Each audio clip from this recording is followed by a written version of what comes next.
Hola, ¿cómo están? Bienvenidos a un nuevo video de los que complementan la información que está todos los días en www.comiqueando.com.ar.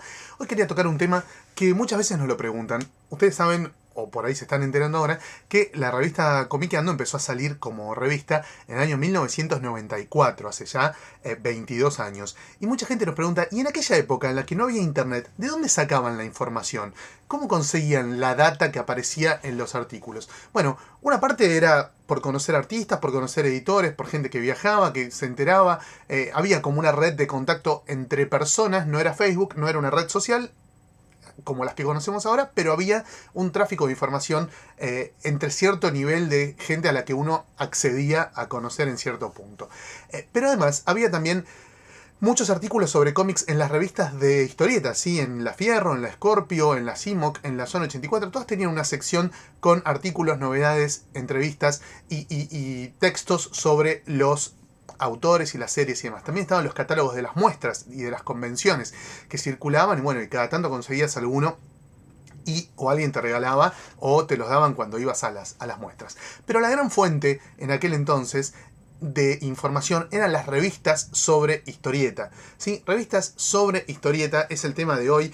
Seguramente este video lo vamos a tener que fragmentar en varias partes porque tengo parvas. Eligiendo solo algunas tengo para hacer un largometraje más o menos de esto. Por ahí hacemos una saguita de varios videos.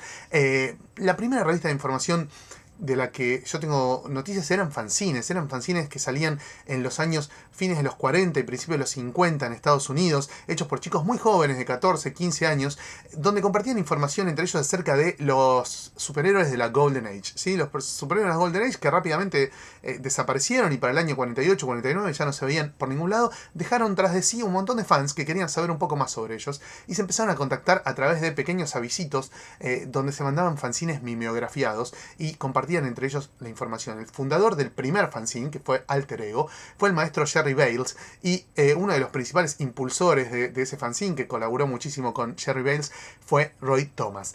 Mucho antes de ser conocido, obviamente, era conocido en este grupúsculo de fans. Como revista propiamente dicha, creo que la primera debe ser Les Cahiers de la Bande Dessinée de Francia, que empezó a salir en el año 68 o 69. Yo tenía algún ejemplar por ahí, pero no lo encontré. De todos modos, voy a mostrar algunas revistas francesas también.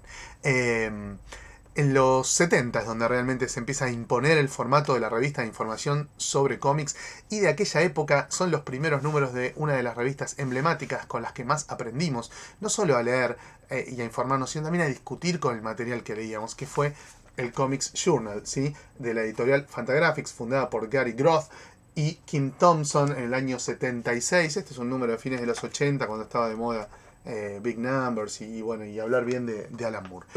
Y después la revista se fue transformando, cambió varias veces de formato. Este es uno de los números ya más avanzados, ya siglo XXI, con lomo, con muchas más páginas. Tiene una entrevista zarpada a Kyle Baker. Bueno, tengo parvas de Comics Journal, aprendimos muchísimo leyendo el Comics Journal.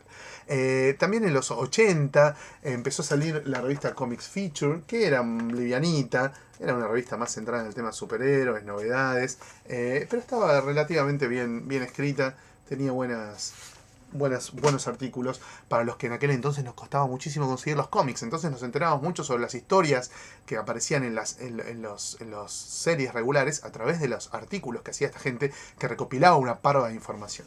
Mucho más floja era la Comic Scene. La Comic Scene jugaba mucho con el tema del cine y las series de televisión. Metía muchas notas basadas en, bueno, se viene la película de tal cosa o la serie de tal otra. Había bastantes notas de historieta también, pero metía mucho del tema cine, de la conexión entre historieta y cine, que en esta época, años 80, todavía no era tanta. Era la época, por ejemplo, de los telefilms del Increíble Hulk con Lou Ferrigno. Esta era más bien floja, era una revista donde se notaba que estaban pagas las notas, era más de hype y de promoción que de otra cosa.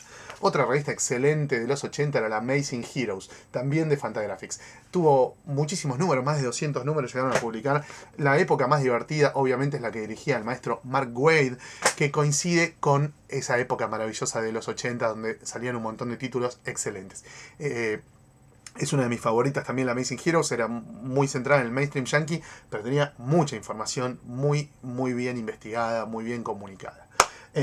Paralela a la Comics, perdón, la Amazing Heroes, una de sus competidoras era la Comics Interview, que estaba bastante bien, estaba más centrada en lo que eran las entrevistas, pero también tenía muy buena información, bocetos, muy buenas ilustraciones, con la Comiqueando lo blanco y negro. Nosotros escaneábamos todos los dibujos blanco y negro de acá, y de la Amazing Heroes, que también era blanco y negro. ¿Dónde fenecieron todas estas revistas? Y cuando llegó la Wizard las mató con el tema del color, el diseño, la especuleta, todo el tema de las guías de precios, ¿no? Que en la época en la que estaba de moda ser el vivo que sabía cuándo los cómics iban a ser hot y cuándo no. Wizard, con un periodismo muy lábil, donde se notaba también mucho que estaban pagadas las notas, destruyó a Amazing Heroes y a esas revistas de ese palo. Este es el especial que sacaron para la convención del 92, cuando era el momento grosso de Image. Mira lo que es esto. Chan, chan. Se arma una super hiper tapa que después también estaba reproducida en Trading Cards, que en algún lado debo tener, todo sobre Image, una chupada de culo a los muchachos de Image, pero también había información sobre otros personajes, otras series, sobre muñecos, también metían mucha información sobre muñecos, iba abriendo la Wizard hacia el tema de los collectibles y del merchandising y un montón de cosas más. Tengo parvas más de revistas. Ya ahora enseguida me cambio la ropa para que no parezca que estoy grabando todo el mismo día y arranco con otras revistas norteamericanas y después pasamos a otros países. Hasta luego.